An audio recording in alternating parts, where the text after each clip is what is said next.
Hello, Space Raiders, and welcome back, my dears. How are you all today? Well, I hope. My name is Eve, Y-V-E-S, Eve. The S is silent. If you are watching live, welcome to my Twitch. If you are watching a past broadcast on YouTube, welcome to my channel.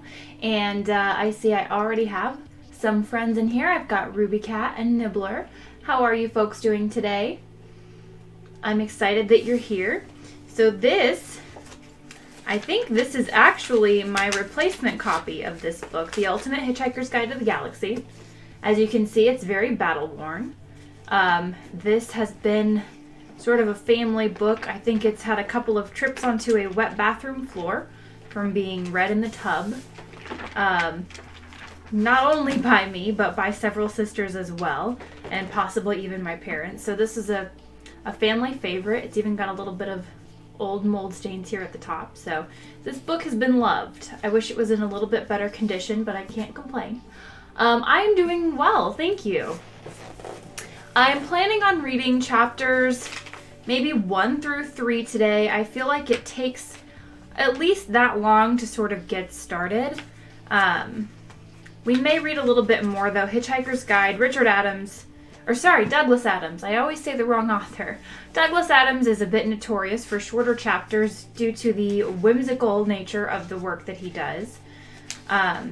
These are very fun books, all of them. We are going to begin today with The Hitchhiker's Guide to the Galaxy, which is the first in the Hitchhiker's anthology, with Arthur Dent and Ford Zaphod Beeblebrox.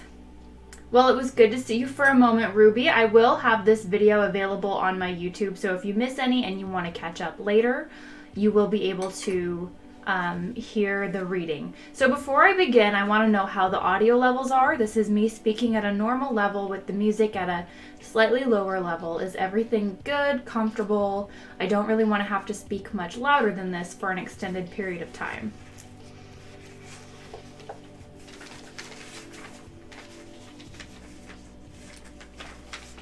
And there is a foreword in here.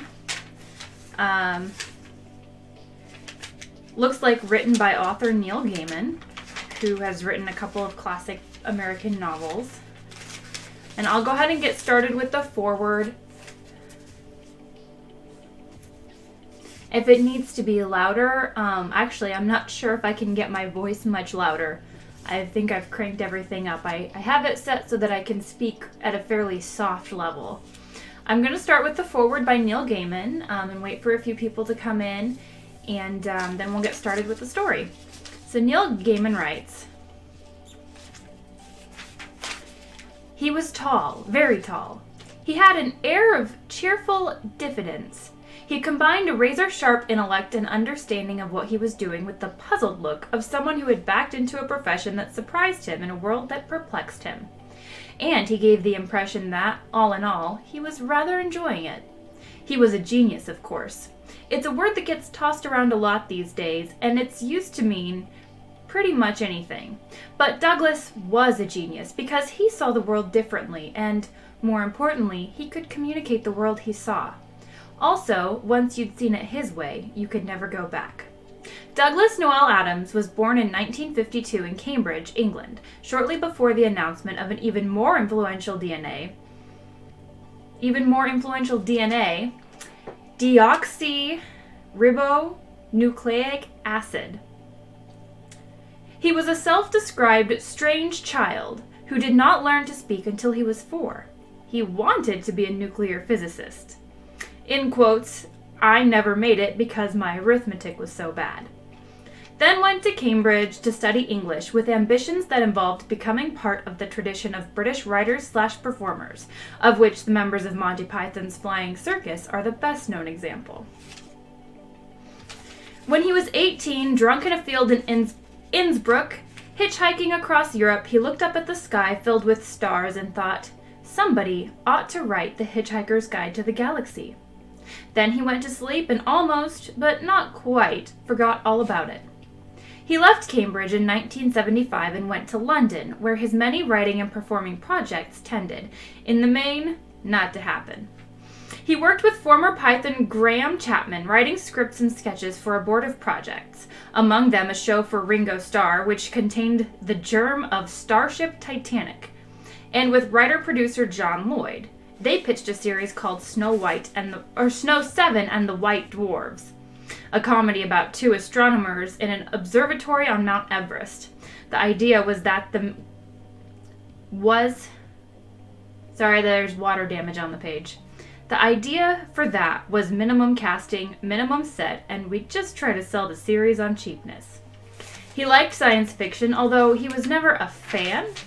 He supported himself through this period with a variety of odd jobs. He was, for example, a hired bodyguard for an oil-rich Arabian family, a job that entailed wearing a suit and sitting in hotel corridors through the night, listening to the ding of passing elevators. In 1977, BBC radio producer and well-known mystery author Simon Brett commissioned him to write a science fiction comedy for BBC Radio 4. Douglas originally imagined a series of 6 half-hour comedies called The Ends of the Earth, funny stories which, at the end of each, the world would end. In the first episode, for example, the Earth would be destroyed to make way for a cosmic freeway. But Douglas soon realized if you are going to destroy the Earth, you need someone to whom it matters. Someone like a reporter for, yes, the Hitchhiker's Guide to the Galaxy, and someone else. A man who was called Alaric B. in Douglas's original proposal. At the last moment, Douglas crossed out Alaric B. and wrote above it Arthur Dent, a normal name for a normal man. For those people listening to BBC Radio 4 in 1978, the show came as a revelation. It was funny, genuinely witty, surreal, and smart. The series was produced by Jeffrey Perkins, and the last 2 episodes of the first series were co-written with John Lloyd. I was a kid who discovered the series, accidentally, as most listeners did, with the second episode. I sat in the car in the driveway, getting cold, listening to Vogon poetry, and then the ideal radio line. Ford, you're turning into an infinite number of penguins. And I was happy. Perfect, unutterably happy. By now, Douglas had a real job. He was the script editor for the long-running BBC SF series Doctor Who, in the Tom Baker days. Pan Books approached him about doing a book based on the radio series, and Douglas got the manuscript for The Hitchhiker's Guide to the Galaxy into his editors at Pan slightly late. According to the legend, they telephoned him and asked, rather desperately, where he was in the book and how much more he had to go. He told them, "Well," said his editor, "making the best of a bad job. Just finish the page you're on and we'll send a motorbike round to pick it up in half an hour." The book, a paperback original, became a surprise bestseller, as did, less surprisingly, its 4 sequels. It spawned a best-selling text-based computer game. The Hitchhiker's Guide to the Galaxy sequence used the tropes of science fiction to talk about the things that concerned Douglas, the world he observed, his thoughts on life, the universe, and everything.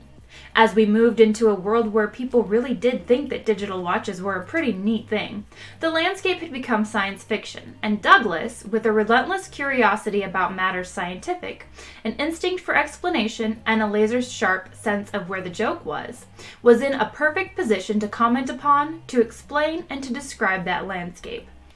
I read a lengthy newspaper article demonstrating that Hitchhiker's Guide was, in fact, a lengthy tribute to Lewis Carroll, something that would have come as a surprise to Douglas, who had disliked the little of Alice in Wonderland he read. Actually, the literary tradition that Douglas was part of was, at least initially, the tradition of English humor writing that gave us P.G. Wodehouse, whom Douglas often cited as an influence, although most people tended to miss it because Wodehouse didn't write about spaceships. Douglas Adams did not enjoy writing, and he enjoyed it less as time went on.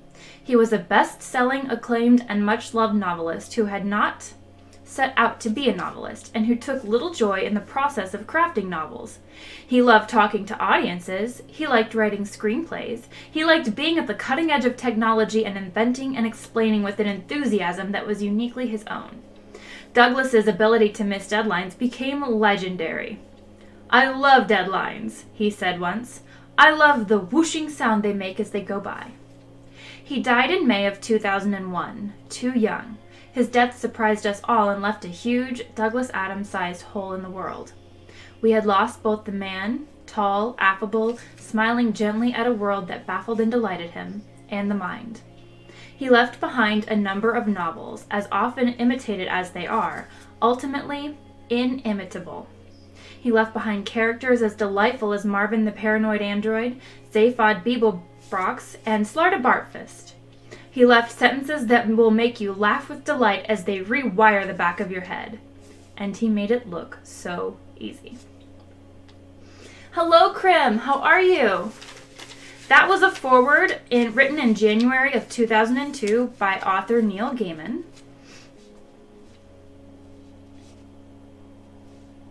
Long before Neil Gaiman was the best-selling author of novels like American Gods and Neverwhere, or graphic novels like The Sandman Sequence, he wrote a book called Don't Panic, A History of Douglas Adams and the Hitchhiker's Guide to the Galaxy. Gaiman was an Adams fan. Cleaning your room?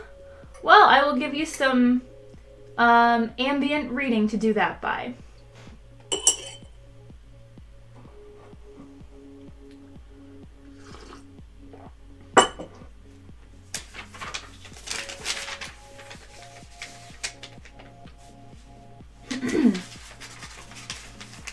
I do like Doctor Who. I didn't like Torchwood as much. Torchwood fell a little flat, in my opinion, compared to Doctor Who, which, I mean, it's a spin-off series, so unless you're doing something phenomenal, I feel like you're going to fall a little flat.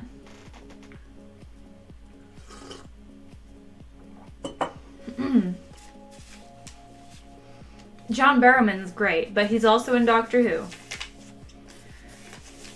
Introduction, a guide to the guide, some unhelpful remarks from the author. The history of the Hitchhiker's Guide to the Galaxy is now so complicated that every time I tell it, I contradict myself, and whenever I do get it right, I am misquoted.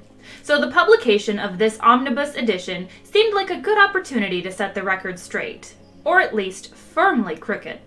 Anything that is put down wrong here is, as far as I'm concerned, wrong for good. The idea for the title first cropped up while I was lying drunk in a field in Innsbruck, Austria in 1971. Not particularly drunk, just the sort of drunk you get when you've had a couple of stiff gossers after not having eaten for 2 days straight, on account of being a penniless hitchhiker. We are talking of a mild inability to stand up.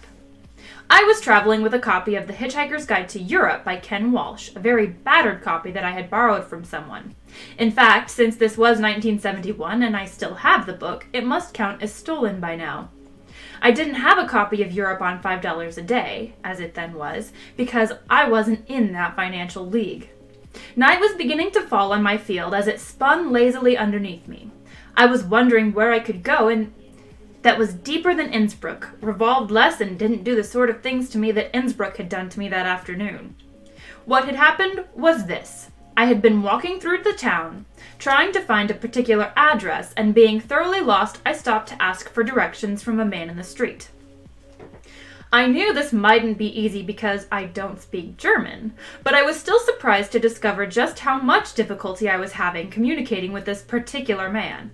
Gradually, the truth dawned on me as we struggled in vain to understand each other, that of all the people in Innsbruck I could have stopped to ask, the one I had picked did not speak English, did not speak French, and was also deaf and dumb.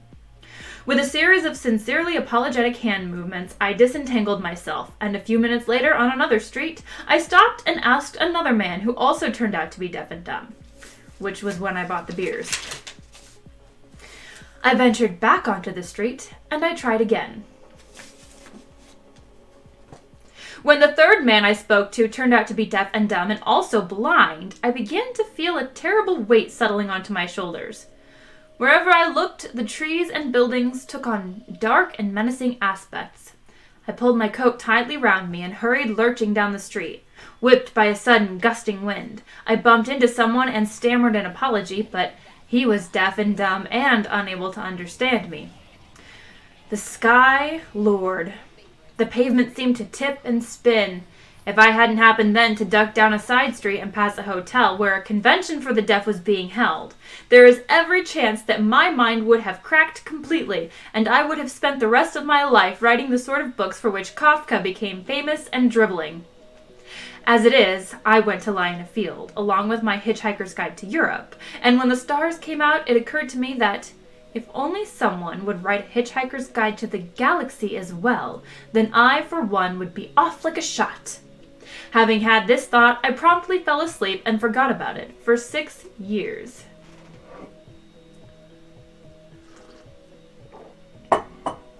Yes, Crimson, you are correct. How to write a brilliant novel? Get drunk, apparently. That's what Hemingway said. Write drunk and it's over.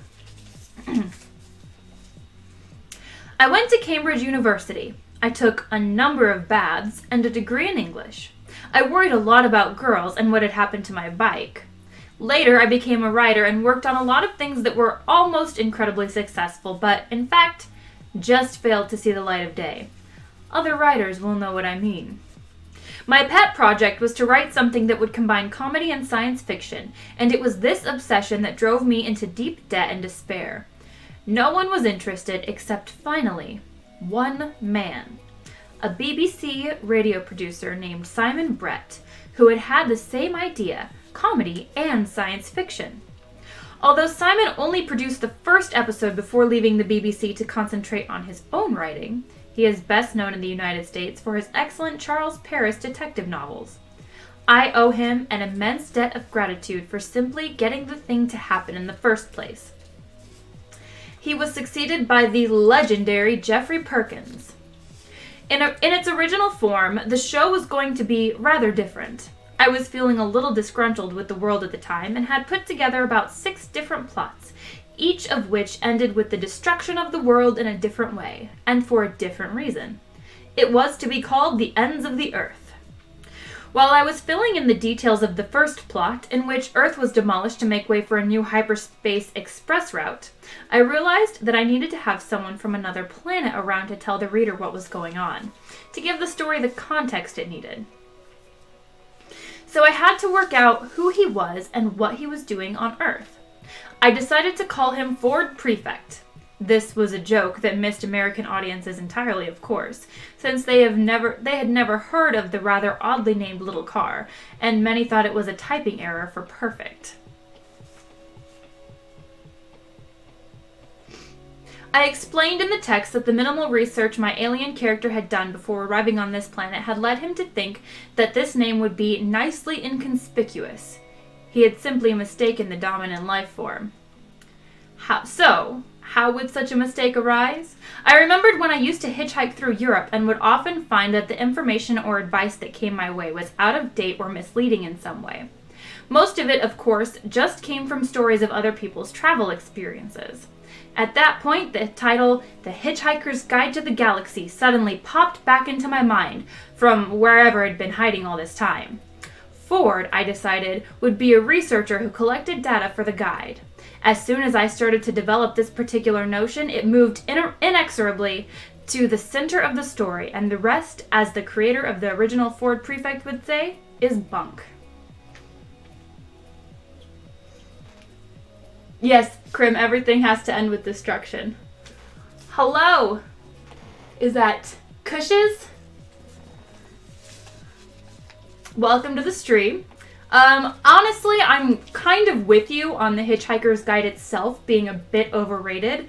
As far as the whole entire series goes, it's certainly not my favorite, but it's the groundwork for the rest of the story. So this is a fantastic anthology, and I love this series. The Hitchhiker's Guide itself is really just the groundwork for the other fun stories, and, introducing you to the characters and that kind of thing. This is a guide to the guide written by Douglas Adams. We're almost done with this, and then once I've read this little intro, we will begin the first novel.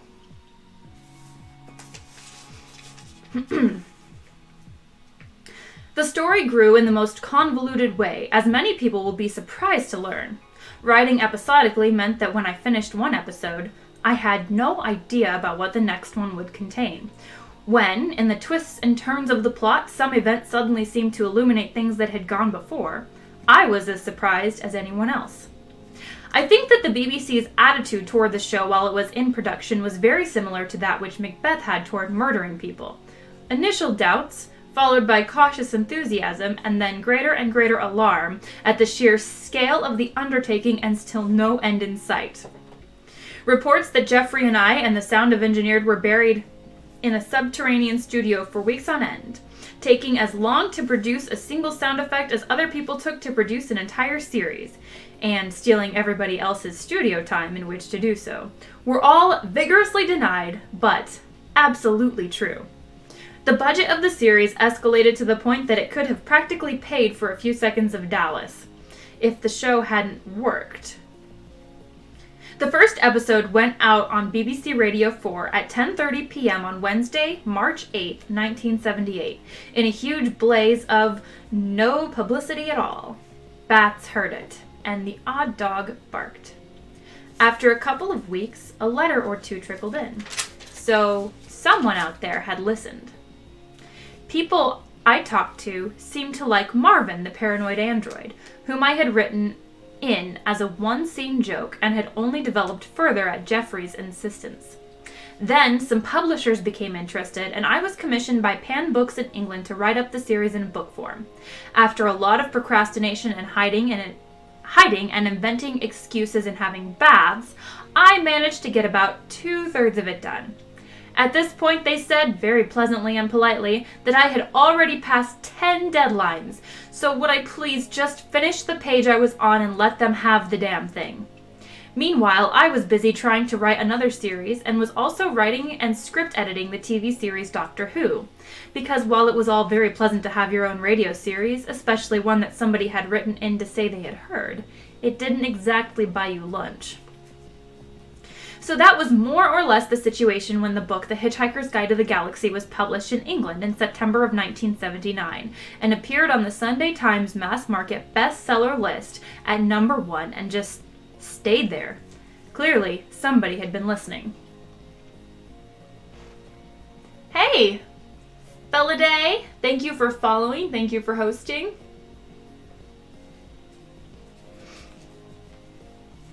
So this is where things start getting complicated, and this is what I was asked in writing this introduction to explain. The guide has appeared in so many forms: books, radio, a television series, records, and soon to be a major motion picture, each time with a different storyline that even its most acute followers have become baffled at times. Here then is a breakdown of the different versions, not including the various stage versions, which haven't been seen in the States and only complicate the matter further. The radio series began in England in March of 1978. The first series consisted of 6 programs, or FITs as they were called. FITs 1 through 6. Easy. Later that year, one more episode was recorded and broadcast, commonly known as the Christmas episode. It contained no reference of any kind to Christmas. It was called the Christmas episode because it was first broadcast on December 24th. Which is not Christmas Day. After this, things began to get increasingly complicated. In the fall of 1979, the first Hitchhiker book was published in England called The Hitchhiker's Guide to the Galaxy. It was a substantially expanded version of the first 4 episodes of the radio series, in which some of the characters behaved in entirely different ways, and others behaved in exactly the same ways, but for entirely different reasons. Which amounts to the same thing, but saves for rewriting the dialogue. At roughly the same time, a double record album was released, which was, by contrast, a slightly contracted version of the first 4 episodes of the radio series. These were not the recordings that were originally broadcast, but wholly new recordings of substantially the same scripts. This was done because we had used music off gramophone records as incidental music for the series, which is fine on radio, but makes commercial release impossible. In January of 1980, 5 new episodes of The Hitchhiker's Guide to the Galaxy were broadcast on BBC Radio all in 1 week, bringing the total number to 12 episodes. In the fall of 1980, the second Hitchhiker book was published in England, around the same time that Harmony Books published the first book in the United States. It was a very substantially reworked, re-edited, and contracted version of episodes 7, 8, 9, 10, 11, 12, 5, and 6, in that order, of the radio series The Hitchhiker's Guide to the Galaxy. In case that seemed too straightforward, the book was called The Restaurant at the End of the Universe because it included the material from radio episode 5 of The Hitchhiker's Guide to the Galaxy, which was set in a restaurant called Milloway's, otherwise known as The Restaurant at the End of the Universe. At roughly the same time, a second record album was made featuring a heavily rewritten and expanded version of episodes 5 and 6 of the radio series. This record album was also called The Restaurant at the End of the Universe. Meanwhile, a series of 6 television episodes of The Hitchhiker's Guide to the Galaxy was made by the BBC and broadcast in January of 1981. This was based, more or less, on the first 6 episodes of the radio series. In other words, it incorporated most of the book The Hitchhiker's Guide to the Galaxy and the second half of the book The Restaurant at the End of the Universe. Therefore, though it followed the basic structure of the radio series, it incorporated revisions from the books, which didn't. In January of 1982, Harmony Books published The Restaurant at the End of the Universe in the United States. In the summer of 1982, a third Hitchhiker book was published simultaneously in England and the United States called Life, the Universe, and Everything. This was not based on anything that had already been heard or seen on radio or television. In fact, it flatly contradicted episodes 7, 8, 9, 10, 11, and 12 of the radio series. These episodes of The Hitchhiker's Guide to the Galaxy, you will remember, had already been incorporated in revised form in the book called The Restaurant at the End of the Universe. At this point, I went to America to write a screenplay which was completely inconsistent with most of what has gone on so far, and since the film was then delayed in the making, a rumor currently has it that filming will start shortly before The Last Trump, I wrote a fourth and last book in the trilogy. So long, and thanks for all the fish.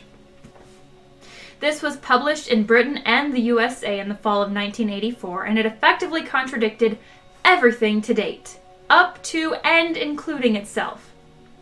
As if this all were not enough, I wrote a computer game for Infocom called The Hitchhiker's Guide to the Galaxy, which bore only fleeting resemblances to anything that had previously gone under that title, and in collaboration with Jeffrey Perkins, assembled The Hitchhiker's Guide to the Galaxy, the original radio scripts, published in England and in the USA in 1985. Now, this was an interesting venture. The book is, as the title suggests, a collection of all the radio scripts as broadcast, and it is therefore the only example of one Hitchhiker publication accurately and consistently reflecting another. I feel a little uncomfortable with this, which is why the introduction to that book was written after the final definitive one you are now reading, and of course, flatly contradicts it. People often ask me how they can leave the planet, so I have prepared some brief notes. Number 1, phone NASA. Their phone number is 713-483-3111. Explain that it's very important that you get away as soon as possible. Number 2, if they do not cooperate, phone any friend you have in the White House to have a word on your behalf with the guys at NASA. Number 3, if you don't have any friends at the White House, phone the Kremlin, ask the overseas operator for them. They don't have any friends there either, at least none to speak of, but they do seem to have a little influence, so you may as well try.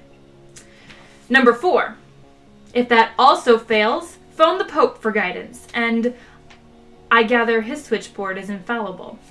Number 5, if all of these attempts fail, flag down a passing flying saucer and explain that it is vitally important for you to get away before your phone bill arrives.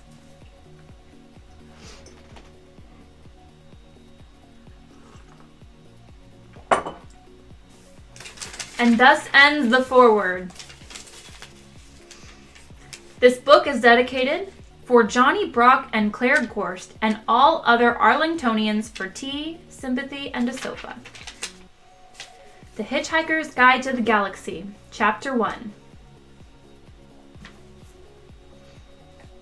Far out in the uncharted backwaters of the unfashionable end of the western spiral arm of the galaxy lies a small, unregarded yellow sun.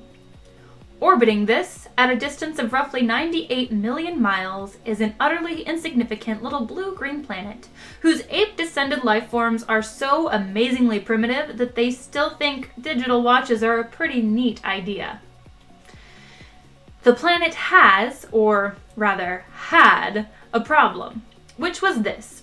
Most of the people living on it were unhappy for pretty much of the time. Many solutions were suggested for this problem, but most of these were largely concerned with the movements of small green pieces of paper, which is odd because on the whole it wasn't the small green pieces of paper that were unhappy. And so the problem remained. Lots of the people were mean, and most of them were miserable, even the ones with digital watches. Many were increasingly of the opinion that they'd all made a big mistake in coming down from the trees in the first place. And some said that even the trees had been a bad move, and that no one should ever have left the oceans. And then, one Thursday, nearly 2,000 years after one man had been nailed to a tree for saying how great it would be to be nice to people for a change, a girl sitting on her own in a small cafe in Rickmansworth suddenly realized what it was that had been going wrong all this time. And she finally knew how the world could be made a good and happy place. This time it was right, it would work, and no one would have to get nailed to anything. Sadly, however, before she could get to a phone to tell anyone about it, a terrible, stupid catastrophe occurred, and the idea was lost forever.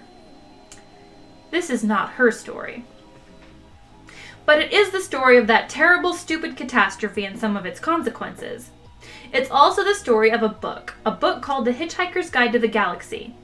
Not an Earth book, never published on Earth, and until the terrible catastrophe occurred, never even seen or heard of by any Earthman. Nevertheless, a wholly remarkable book. In fact, it was probably the most remarkable book ever to come out of the great publishing corporations of Ursa Minor, of which no Earthman had ever heard either. Not only is it a wholly remarkable book, it is also a highly successful one, more popular than the Celestial Home Care Omnibus, better selling than 53 More Things to Do in Zero Gravity, and more controversial than Ulan Kolyufid's trilogy of philosophical blockbusters, Where God Went Wrong, Some More of God's Greatest Mistakes, and Who Is This God Person Anyway? In many of the more relaxed civilizations on the outer eastern rim of the galaxy, The Hitchhiker's Guide has already supplanted the great Encyclopedia Galactica as the standard repository of all knowledge and wisdom. For, though it has many omissions and contains much that is apocryphal, or at least wildly inaccurate, it scores over the older, more pedestrian work in two important respects. First, it is slightly cheaper. And second, it has the words "Don't Panic" inscribed in large, friendly letters on its cover. But the story of this terrible, stupid Thursday, the story of its extraordinary consequences, and the story of how these consequences are inextricably intertwined with this remarkable book begins very simply. It begins with a house.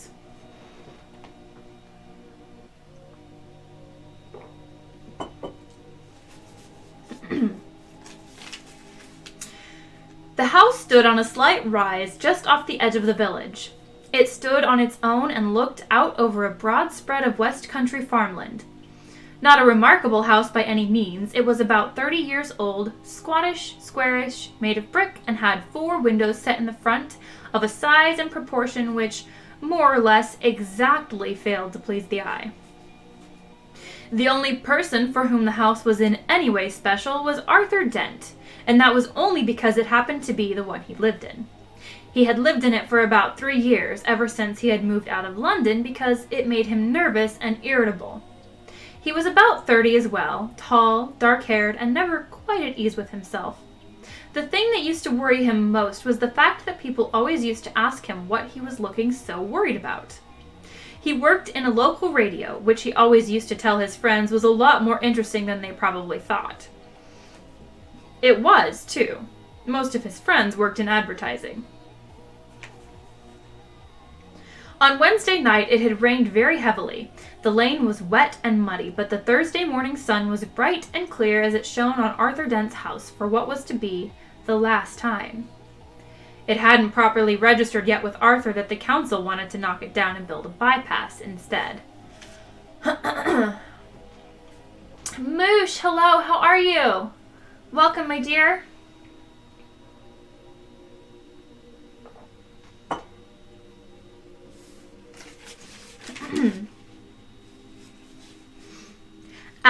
o'clock on Thursday morning, Arthur didn't feel very good.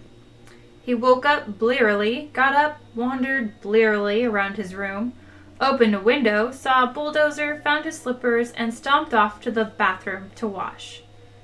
Toothpaste on the brush, soap, scrub. Shaving mirror pointing at the ceiling. He adjusted it. For a moment, it reflected a second bulldozer through the bathroom window. Properly adjusted, it reflected Arthur Dent's bristles. He shaved them off, washed, dried, and stomped off to the kitchen to find something pleasant to put in his mouth. Kettle, plug, fridge, milk, coffee. Yawn. The word bulldozer wandered through his mind for a moment in search of something to connect with. The bulldozer outside the kitchen window was quite a big one.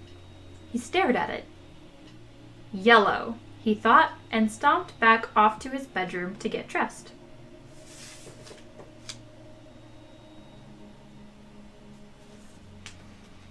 Oh, well, thank you for stopping by to see me, Moosh. Happy to have you. Passing the bathroom, he stopped to drink a large glass of water, and another. He began to suspect he was hungover. Why was he hungover? Had he been drinking the night before? He supposed that he must have been. He caught a glint in the shaving mirror. Yellow, he thought, and stomped on to the bedroom. He stood and thought. The pub, he thought. Oh dear, the pub. He vaguely remembered being angry about something that seemed important. He'd been telling people about it at great length, he rather suspected. His clearest visual recollection was of glazed looks on other people's faces. Something about a new bypass he'd just found out about. It had been in the pipeline for months, only no one seemed to have known about it. Ridiculous. He took a swig of water. It would sort itself out, he decided. No one wanted a bypass. The council didn't have a leg to stand on. It would sort itself out. God, what a terrible hangover. He looked at himself in the wardrobe mirror. He stuck out his tongue. Yellow, he thought, and the word yellow wandered through his mind in search of something to connect with. 15 seconds later, he was out of the house and lying in front of a big yellow bulldozer that was advancing up his garden path.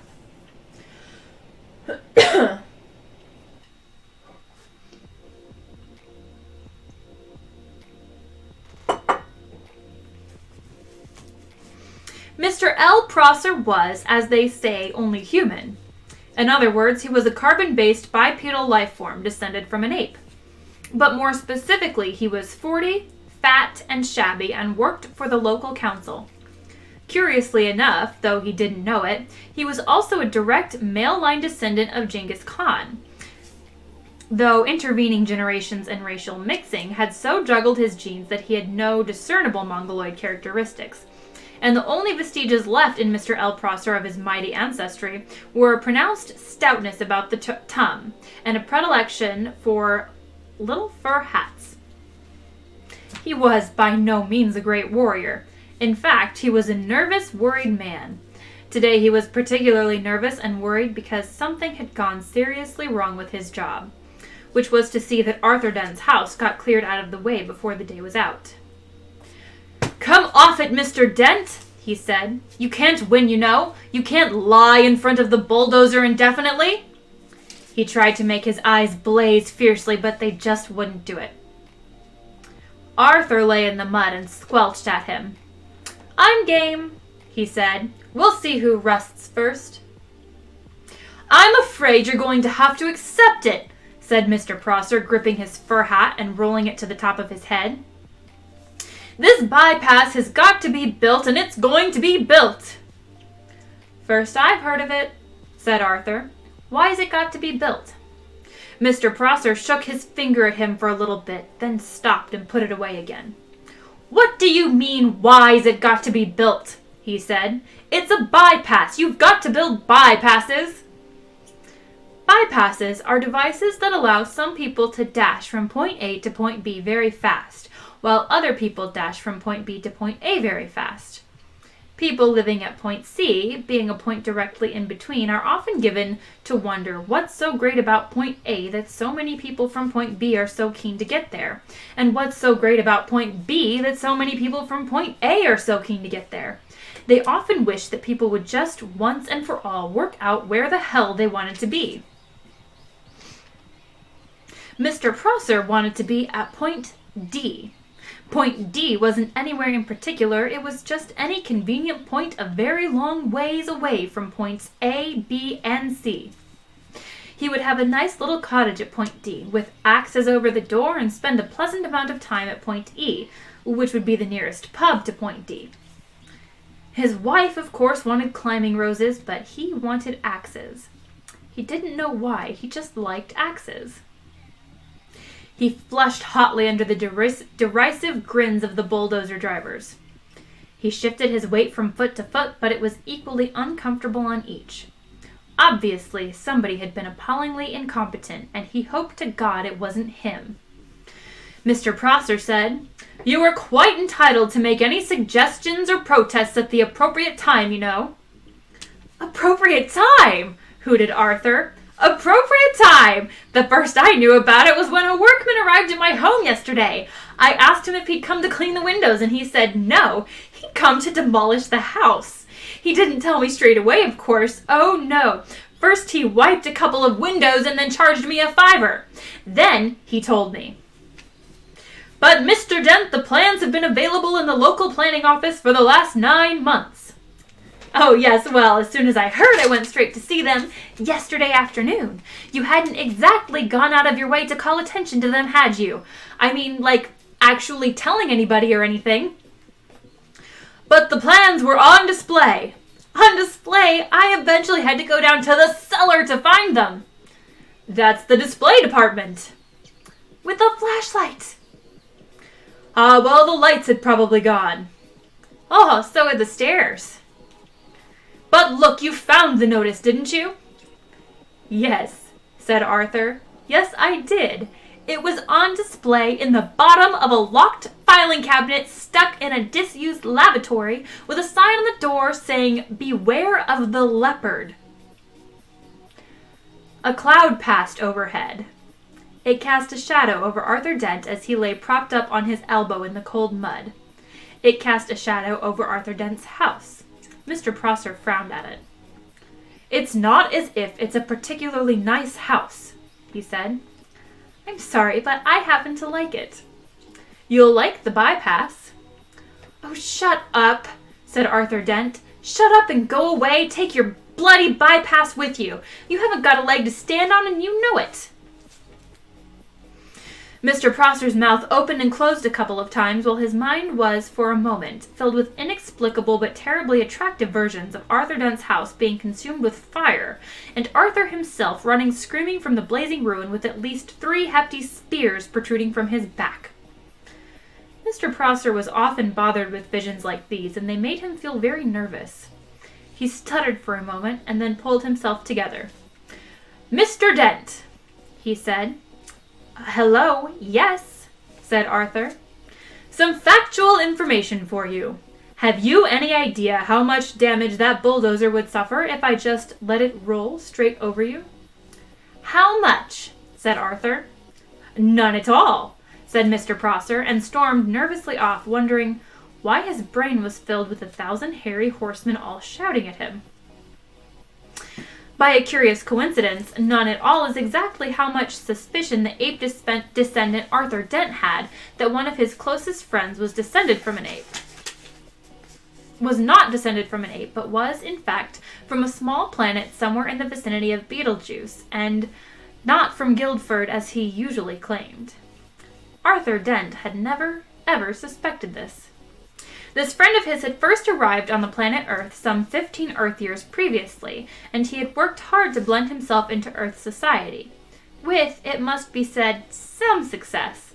For instance, he had spent those 15 years pretending to be an out-of-work actor, which was plausible enough.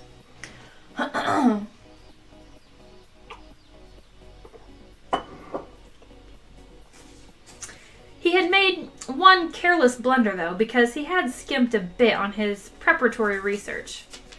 The information he had gathered had led him to choose the name Foreward Prefect as being nicely inconspicuous.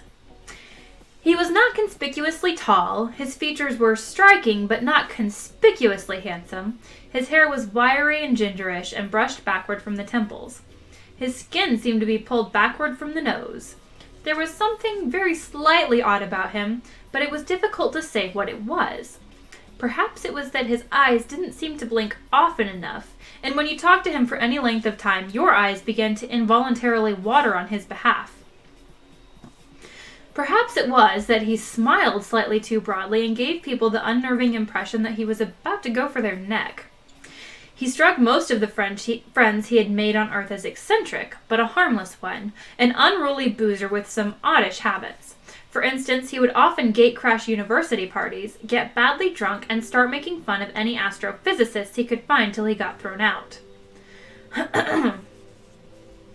Sometimes he would get seized with oddly distracted moods and stare into the sky as if hypnotized until someone asked him what he was doing. Then he would start guiltily for a moment, relax, and grin. "Oh, just looking for flying saucers," he would joke, and everyone would laugh and ask him what sort of flying saucers he was looking for. "Green ones," he would reply with a wicked grin. Laugh wildly for a moment, and then suddenly lunge for the nearest bar and buy an enormous round of drinks. Evenings like this usually ended badly. Ford would get out of his skull and whiskey, huddle in a corner with some girl, and explain to her, in slurred phrases, that honestly the color of the flying saucers didn't matter that much, really. Thereafter, staggering semi-paralytic down the night streets, he would often ask passing policemen if they knew the way to Beetlejuice. The policemen would usually say something like, "Don't you think it's about time you went off home, sir?" "I'm trying to, baby, I'm trying to," is what Ford invariably replied on these occasions. In fact, what he was really looking for when he stared directly into the sky was any kind of flying saucer at all. The reason he said green was that green was the traditional space livery of the Beetlejuice trading routes. Foreward Prefect was desperate that any flying saucer would arrive soon, because 15 years was a long time to get stranded anywhere, particularly somewhere as mind-bogglingly dull as the Earth. Ford wished that a flying saucer would arrive soon because he knew how to flag flying saucers down and get lifts from them. He knew how to see the marvels of the universe for less than 30 Altarian dollars a day. In fact, Foreward Prefect was a roving researcher for that wholly remarkable book, The Hitchhiker's Guide to the Galaxy.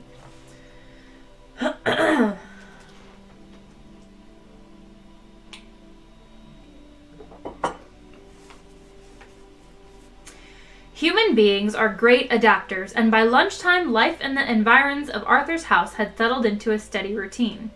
It was Arthur's accepted role to lie squelching in the mud, making occasional demands to see his lawyer, his mother, or a good book.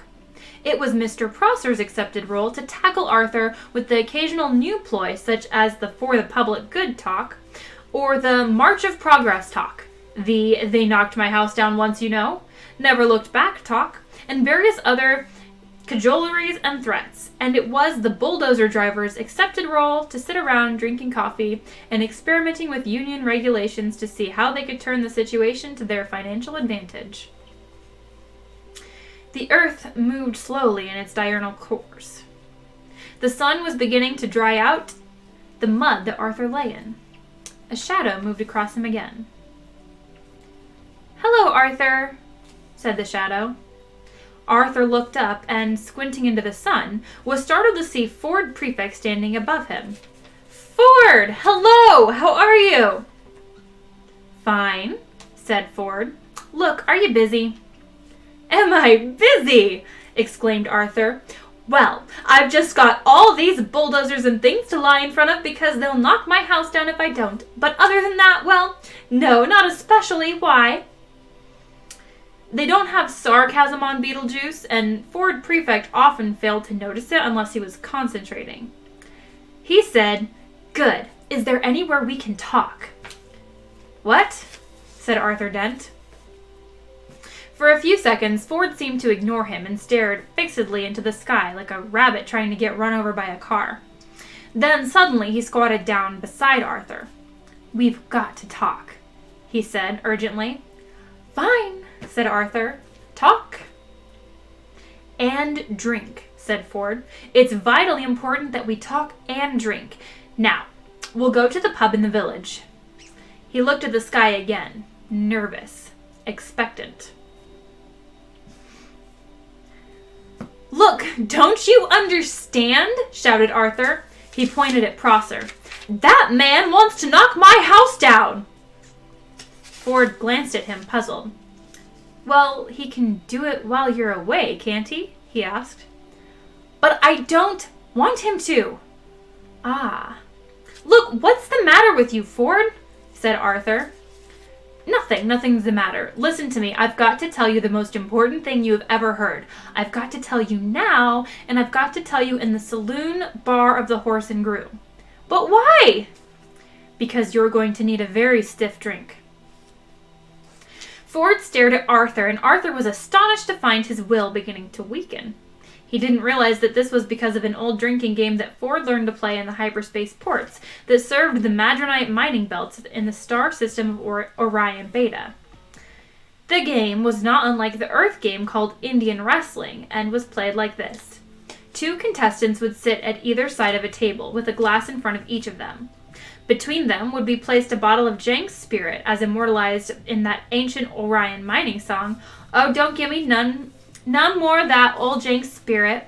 No, don't you give me none more of that old Jenks spirit, for my head will fly, my tongue will lie, my eyes will fry, and I may die. Won't you pour me one more of that sinful old Jenks spirit?" Each of the 2 contestants would then concentrate their will on the bottle and attempt to tip it and pour spirit into the glass of his opponent, who would then have to drink it. The bottle would then be refilled. The game would be played again and again. Once you started to lose, you would probably keep losing because one of the effects of Jenks spirit is to depress telepsychic power. As soon as a predetermined quantity had been consumed, the final loser would have to perform a forfeit, which was usually obscenely biological.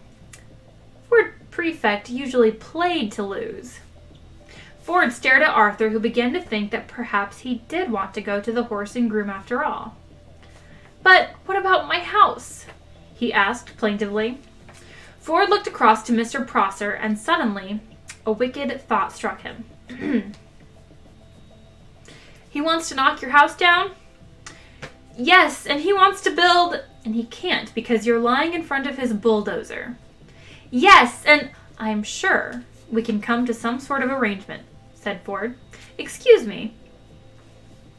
Mr. Prosser, who was arguing with a spokesman for the bulldozer drivers about whether or not Arthur Dent constituted a mental health hazard and how much they should get paid if he did, looked around. He was surprised and slightly alarmed to see that Arthur had company. "Yes, hello," he called. "Has Mr. Dent come to his senses yet?" "Can we, for the moment," called Ford, "assume that he hasn't?" "Well," sighed Mr. Prosser. "And can we also assume," said Ford, "that he's going to be staying here all day?" So all your men are going to be standing around all day doing nothing. Could be. Well, if you're resigned to doing that anyway, you don't actually need him to lie there all the time, do you? What? You don't, said Ford patiently, actually need him here. Mr. Prosser thought about this. Well, no, not as such, he said. Not exactly need. Prosser was worried. He thought that one of them wasn't making a lot of sense. Ford said, so if you would just like to take it as read that he's actually here, then he and I could slip off down to the pub for half an hour. How does that sound? Well, Mr. Prosser thought it sounded perfectly potty. That sounds perfectly reasonable, he said in a reassuring tone of voice, wondering who he was trying to reassure. And if you want to pop off for a quick one yourself later on, said Ford, we can always cover for you in return. thank you very much, said Mr. Prosser, who no longer knew how to play this at all. Thank you very much. Yes, that's very kind. He frowned and then smiled and tried to do both at once. Failed, grasped hold of his fur hat and rolled it fitfully around the top of his head. He could only assume that he'd just won. So, continued Ford Prefect, if you would just like to come over here and lie down. What? Said Mr. Prosser. I'm sorry, said Ford. Perhaps I hadn't made myself fully clear. Somebody's got to lie in front of the bulldozers, haven't they? Or there won't be anything to stop them from driving into Mr. Dent's house, will there? What? Said Mr. Prosser again. It's very simple, said Ford. My client, Mr. Dent, says that he will stop lying here in the mud on the sole condition that you come and take over from him. What are you talking about? Said Arthur, but Ford nudged him with his shoe to be quiet.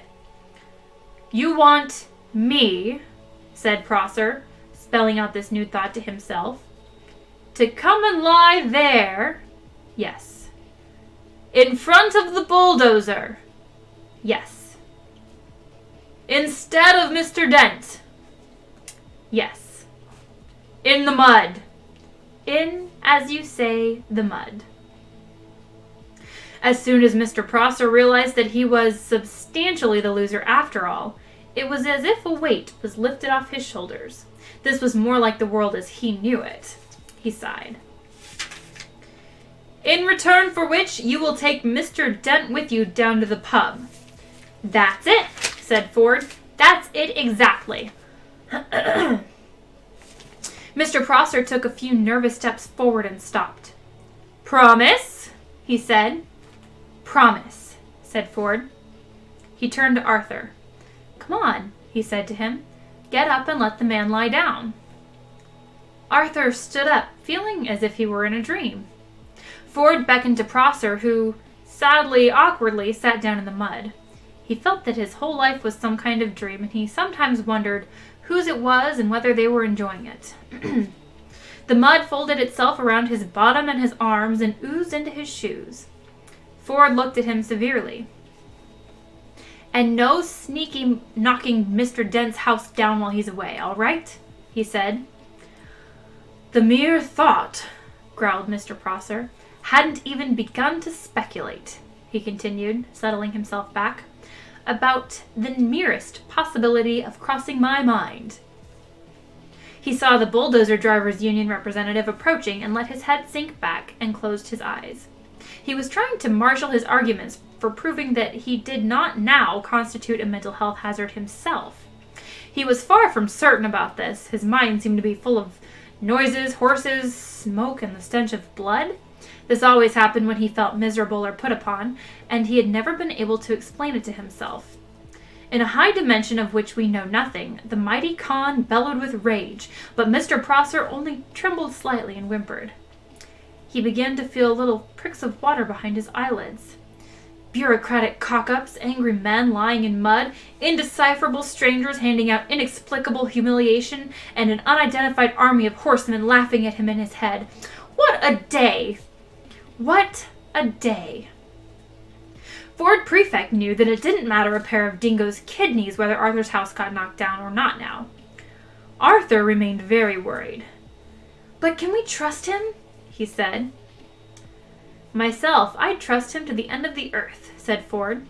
Oh, yes, said Arthur. And how far is that? About 12 minutes away, said Ford. Come on, I need a drink.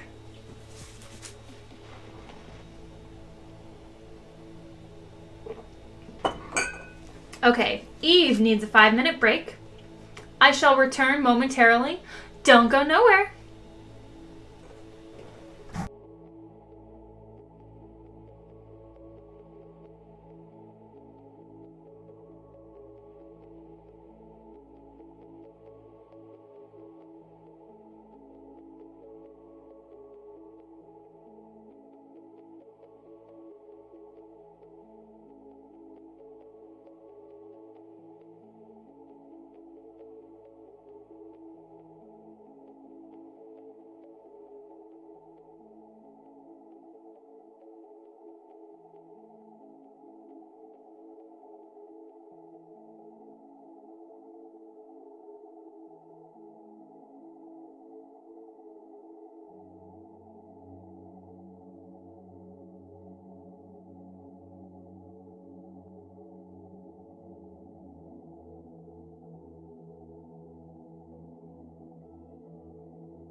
Hello, I am back for more Hitchhiker's Guide to the Galaxy. I hope you all have been enjoying my dictation so far of this book.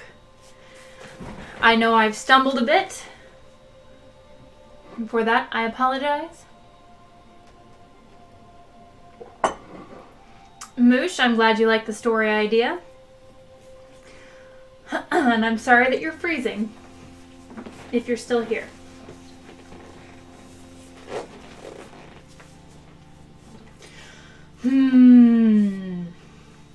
My voice is starting to crack. It's not used to me just reading for an hour straight. But we will push on. I'm glad you're enjoying it, Nibbler. I wish that more people who talked about this were here, but it's all good. It'll be on YouTube later, so anyone who is behind can catch up. Anyone who wants to hear the beginning and the foreword and all that can see the video on YouTube.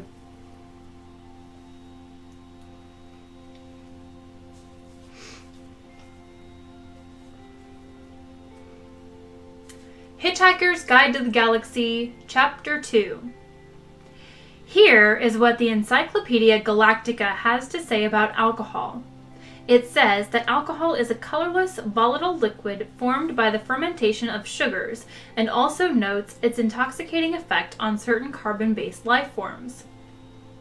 The Hitchhiker's Guide to the Galaxy also mentions alcohol. It says that the best drink in existence is the Pan-Galactic Gargle Blaster. It says that the effects of drinking a Pan-Galactic Gargle Blaster is like having your brains smashed out by a slice of lemon wrapped around a large gold brick. The guide also tells you on which planets the best Pan-Galactic Gargle Blasters are mixed, how much you can expect to pay for one, and what voluntary organizations exist to help you rehabilitate afterward. The guide even tells you how to mix one yourself. Take the juice from one bottle of the Old Jank Spirit, it says. Pour it into 1 measure of water from the Sea of Santragonus 5. Oh, that's Santragonian water, it says. Oh, those Santragonian fish. Allow 3 cubes of Arcturian Megagen to melt into the mixture. It must be properly iced or the benzene is lost. Allow 4 liters of Fallian marsh gas to bubble through it, in memory of all those happy bikers who have died of pleasure in the marshes of Phalia. Over the back of a silver spoon, float a measure of qualactin hypermint extract, redolent of all the heady odors of the dark qualactin zones, subtle, sweet, and mystic. Drop in the tooth of an Algolian sun tiger. Watch it dissolve, spreading the fires of the Algolian suns deep into the heart of the drink. Sprinkle Zamphor, add an olive, drink, but very carefully.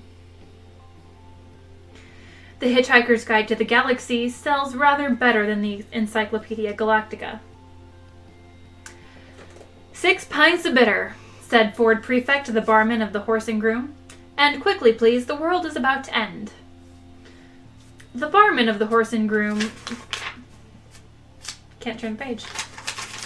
Didn't deserve this treatment. He was a dignified old man. He pushed his glasses up his nose and blinked at Ford Prefect.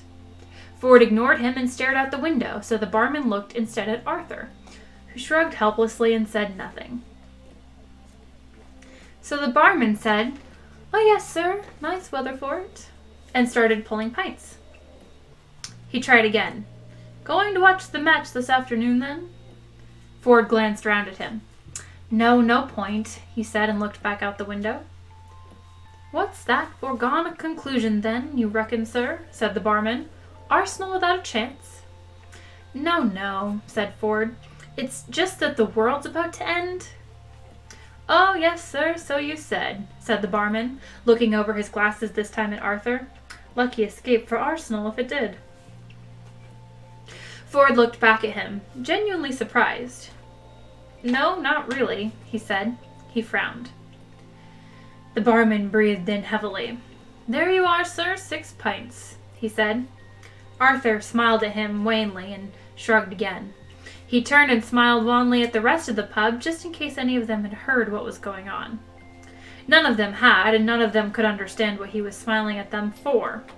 A man sitting next to Ford at the bar looked at the two men, looked at the 6 pints, did a swift burst of mental arithmetic, arrived at an answer he liked, and grinned a stupid, hopeful grin at them. "Get off," said Ford. "They're ours," giving him a look that would have made an Algolian sun tiger get on with what he is doing. Ford slapped a 5-pound note on the bar. He said, "Keep the change." "Want from a fiver, thank you, sir." "You've got 10 minutes left to spend it." The barman decided simply to walk away for a bit. "Ford," said Arthur, "would you please tell me what in the hell is going on?" "Drink up," said Ford. "You've got 3 pints to get through." "3 pints?" said Arthur. "At lunchtime?"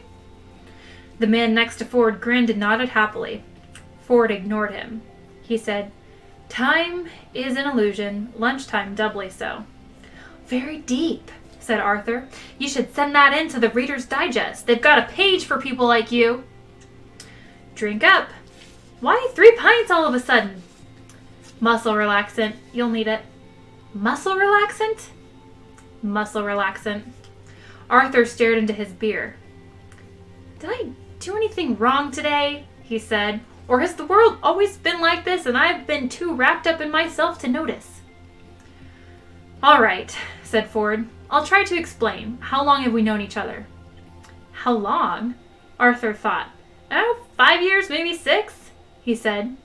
Most of it seemed to make some kind of sense at the time. "All right," said Ford. "How would you react if I said I am not from Guildford after all, but from a small planet somewhere in the vicinity of Beetlejuice?" Arthur shrugged in a so-so sort of way. I don't know," he said, taking a pull of beer. "Why do you think it's the sort of thing you're likely to say?" Ford gave up. It really wasn't worth bothering at the moment, what with the world being about to end. He just said, "Drink up."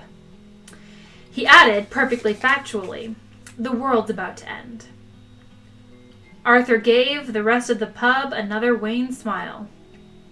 The rest of the pub frowned at him. A man waved at him to stop smiling at them and mind his own business.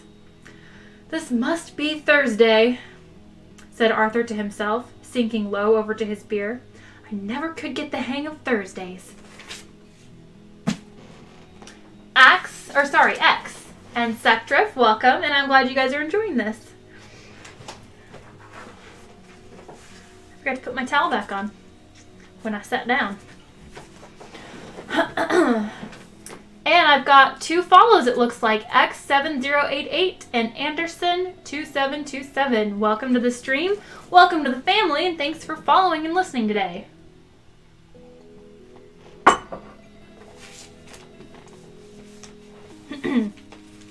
The Hitchhiker's Guide to the Galaxy, Chapter 3. On this particular Thursday, something was moving quietly through the ionosphere many miles above the surface of the planet. Several somethings, in fact. Several dozen huge, yellow, chunky, slab-like somethings. Huge as office blocks, silent as birds. They soared with ease, basking in electromagnetic rays from the star Sol, biding their time, grouping, preparing. The planet beneath them was almost perfectly oblivious of their presence, which was just how they wanted it for the moment. The huge yellow something went unnoticed at Goonhilly. They passed over Cape Canaveral without a blip. Woomera and Jodrell Bank looked straight through them, which was a pity because it was exactly the sort of thing they'd been looking for all these years. The only place they registered at all was on a small black device called a Sabetha Sensimatic, which winked away quietly to itself. It nestled in the darkness inside a leather satchel, which Forward Prefect habitually wore slung round his neck. The contents of Forward Prefect's satchel were quite interesting, in fact, and would have made any Earth physicist's eyes pop out of his head, which is why he always concealed them by keeping a couple dog-eared scripts for plays he pretended he was auditioning for stuffed in the top. Besides the Sabetha Sensimatic and the scripts, He had an electronic thumb, a short, squat black rod, smooth and matte, with a couple of flat switches and dials at one end. He also had a device that looked rather like a largish electronic calculator. This had about 100 tiny flat press buttons and a screen about 4 inches square on which any one of a million pages could be summoned at a moment's notice. It looked insanely complicated, and this was one of the reasons why the snug plastic cover it fitted into had the words "Don't Panic" printed on it in largely friendly letters. The other reason was that this device was in fact the most remarkable of all books ever to come out of the great publishing corporations of Ursa Minor, The Hitchhiker's Guide to the Galaxy. The reason why it was published in the form of a micro-sub meson electronic component is that if it were printed in a normal book form, an interstellar hitchhiker would require several inconveniently large buildings to carry it around in. Beneath that, in Forward Prefect's satchel, were a few ballpoints, a notepad, and a largish bath towel from Marks & Spencer. Oh, I'm glad you find this cozy, Anderson.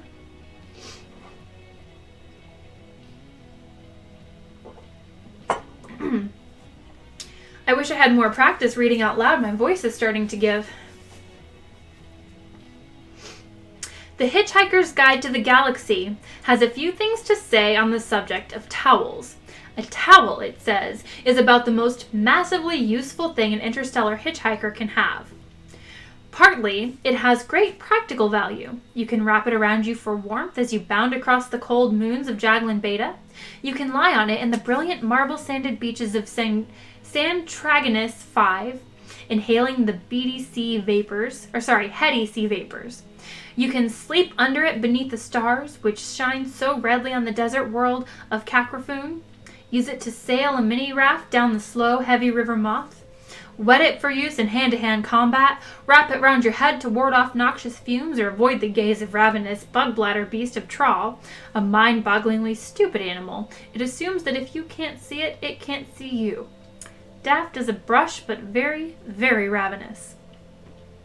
You can wave your towel in emergencies as a distress signal, and of course, dry yourself off with it if it still seems to be clean enough. More importantly, a towel has immense psychological value.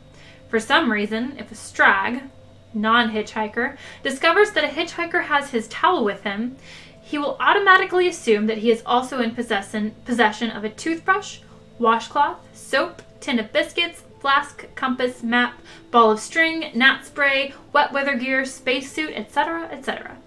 Furthermore, the strag will then happily lend the hitchhiker any of these or a dozen other items that the hitchhiker might accidentally have lost. What the strag will think is that any man who can hitch the length and breadth of the galaxy, rough it, slum it, struggle against terrible odds, win through, and still know where his towel is clearly a man to be reckoned with. Hence a phrase that has passed into hitchhiking slang, as in, "Hey, you sass that hoopy Forward Prefect? There's a fruit who really knows where his towel is." Sass. Know, be aware of, meet, have sex with, hoopy. Really together guy. Frood. Really amazingly together guy. So hoopy Frood would be someone who is really amazingly together. Nestling quietly on top of the towel in Forward Prefect's satchel, the Sabitha Sensimatic began to wink more quickly. Miles above the surface of the planet, the huge yellow somethings began to fan out. At Jodrell Bank, someone decided it was time for a nice, relaxing cup of tea. "You got a towel with you?" Ford said suddenly to Arthur. Arthur, struggling through his third pint, looked round at him. "Why, what? No. Should I have?" He had given up being surprised. There didn't seem to be any point any longer. Ford clicked his tongue in irritation. "Drink up," he urged. At that moment, the dull sound of a rumbling crash from outside filtered through the low murmur of the pub, through the sound of the jukebox, through the sound of the man next to Ford hiccuping over the whiskey Ford had eventually bought him. Arthur choked on his beer, leapt to his feet. "What's that?" he yelped. "Don't worry," said Ford. "They haven't started yet." "Oh, thank God for that," said Arthur and relaxed.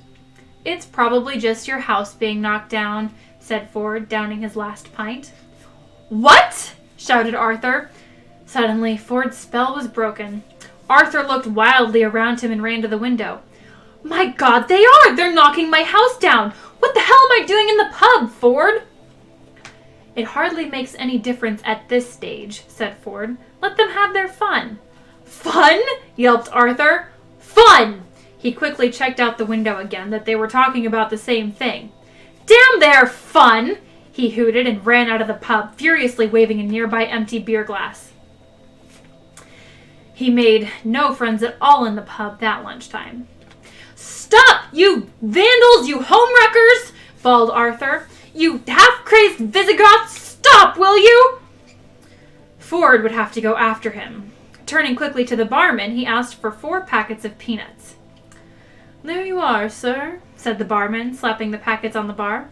28 pence, if you'd be so kind.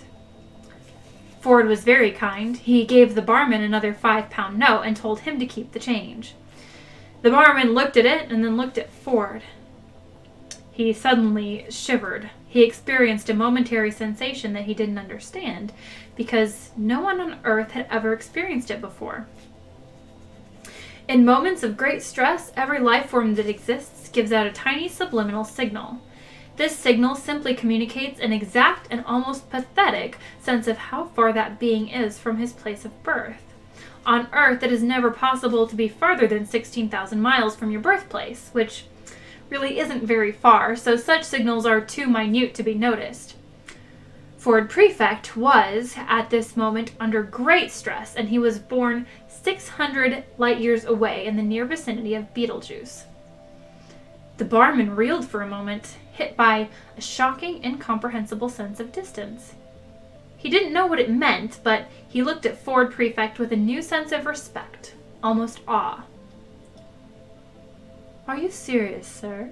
He said in a small whisper, which had the effect of silencing the pub. You think the world's going to end? Yes, said Ford. But this afternoon. Ford had recovered himself. He was at his flippest. Yes, he said gaily. In less than 2 minutes, I would estimate. The barman couldn't believe this conversation he was having, but he couldn't believe the sensation he just had either. Is there anything we can do about it then? He said. No, nothing, said Ford, stuffing the peanuts into his pocket. Someone in the hushed bar suddenly laughed raucously at how stupid everyone had become. The man sitting next to Ford was a bit sozzled by now. His eyes weaved their way up to Ford. I thought, he said, that if the world was going to end, we were meant to lie down or put a paper bag over our head or something. If you like, yes, said Ford. That's what they told us in the army, said the man, and his eyes began the long trek back toward his whiskey. Will that help? Asked the barman. No, said Ford, and gave him a friendly smile. Excuse me, he said. I've got to go. With a wave, he left.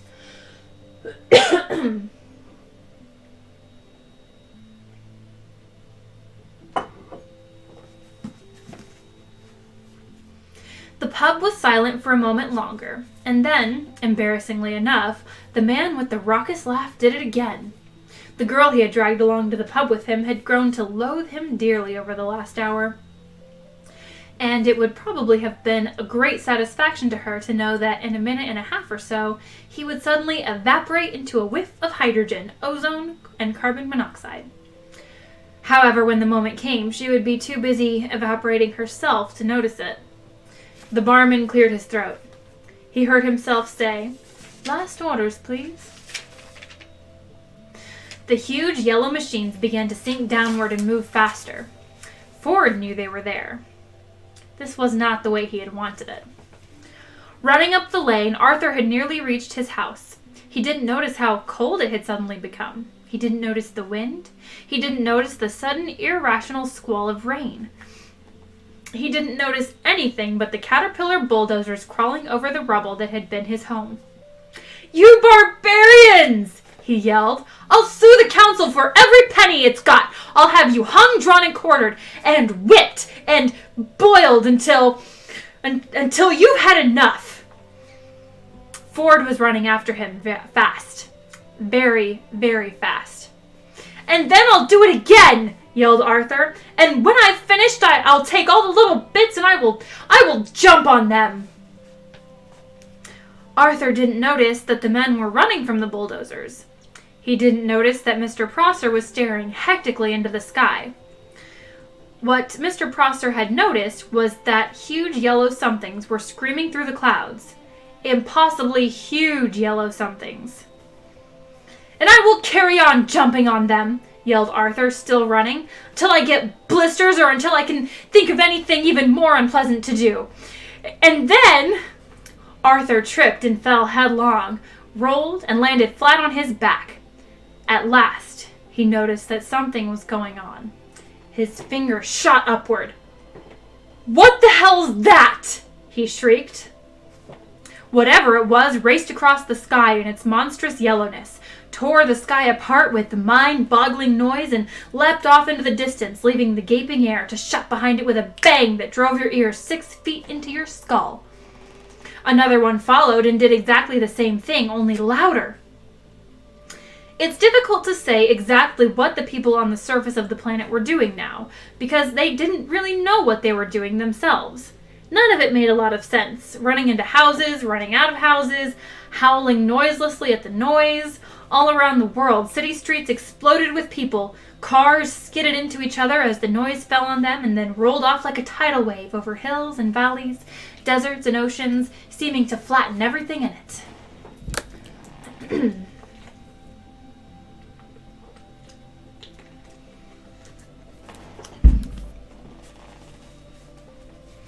Only one man stood and watched the sky, stood with terrible sadness in his eyes and rubber bungs in his ears. He knew exactly what was happening and had known ever since his Sabitha Sensimatic had started winking in the dead of night beside his pillow and wakened him with a start. It was what he had waited for all these years, but when he had deciphered the signal pattern sitting alone in his small dark room, a coldness had gripped him and squeezed his heart. Of all the races in all of the galaxy who could have come and said a big hello to planet Earth, he thought, didn't it just have to be the Vogons? Still, he knew what he had to do. As the Vogon craft screamed through the air high above him, he opened his satchel. He threw away a copy of Joseph and the Amazing Technicolor Dreamcoat. He threw away a copy of Godspell. He wouldn't need them where he was going. Everything was ready. Everything was prepared. And he knew where his towel was. A sudden silence hit the earth. If anything was worse than the noise. For a while, nothing happened. The great ships hung motionless in the sky over every nation on earth. Motionless they hung, huge, heavy, steady in the sky, a blasphemy against nature. Many people went straight into shock as their minds tried to encompass what they were looking at. The ships hung in the sky in much the same way that bricks don't. And still, nothing happened. Then there was a slight whisper, a sudden spacious whisper of open ambient sound. Every hi-fi set in the world, every radio, every television, every cassette recorder, every woofer, every tweeter, every mid-range driver in the world quietly turned itself on. Every tin can, every dustbin, every window, every car, every wine glass, every sheet of rusty metal became activated as an acoustically perfect sounding board. Before the earth passed away, it was going to be treated to the very ultimate in sound reproduction, the greatest public address system ever built. But there was no concert, no music, no fanfare. Just a simple message. "People of Earth, your attention, please," a voice said. And it was wonderful, wonderful, perfect quadraphonic sound with distortion levels so low as to make a brave man weep. "This is Prostednik Vogon Jeltz of the Galactic Hyperspace Planning Council," the voice continued. As you will no doubt be aware, the plans for development of the outlying regions of the galaxy require the building of a hyperspatial express route through your star system, and regrettably, your planet is one of those scheduled for demolition. The process will take slightly less than 2 of your Earth minutes. Thank you. The PA died away. Uncomprehending terror settled on the watching people of Earth. The terror moved slowly through the gathered crowds as if they were iron filings on a sheet of board and a magnet was moving beneath them. Panic sprouted again, desperate fleeing panic, but there was nowhere to flee to.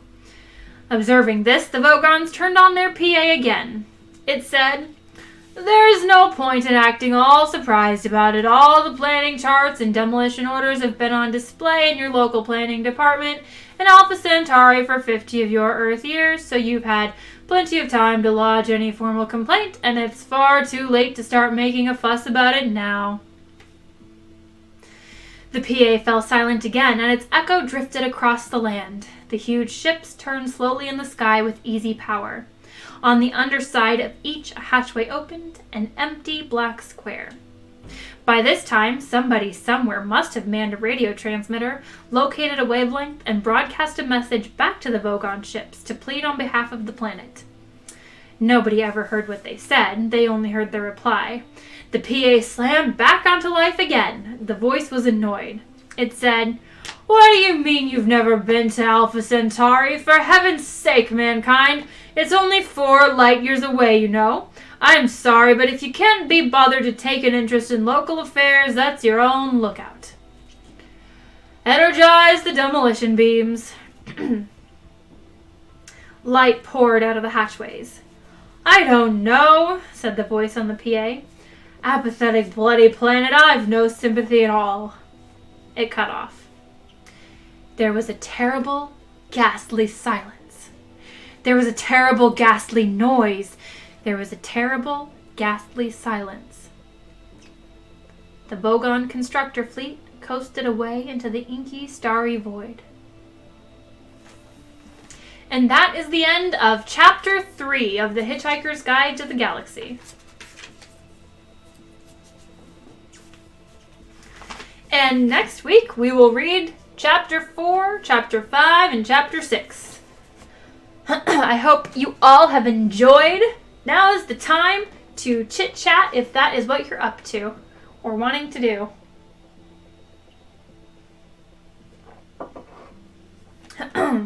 Got my hot tea with honey and lemon to try to preserve my voice a little bit.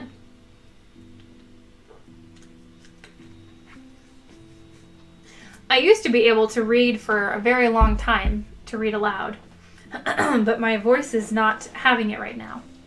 Thank you, Nibbler. I am very happy you enjoyed it. I'm also glad you enjoyed it, Krim, and thank you guys for hanging out and for listening. And I will be uploading this video to YouTube today, so if you've missed anything, if you want to go back and listen, you're welcome to. There's a link to my YouTube with the chat bot. In fact, I will go ahead and drop it now. YouTube and Discord, you may join the Discord as well for updates on the schedule and when I'll be reading next. And I look forward to reading to you guys some more and finding out what Vogon poetry sounds like. Seeing if I accidentally murder my viewers by poetry. Have a great afternoon, guys, and I will be back. I think I posted up a schedule for next week. So yeah, let's take care, be kind to each other, and I'll chat to you later.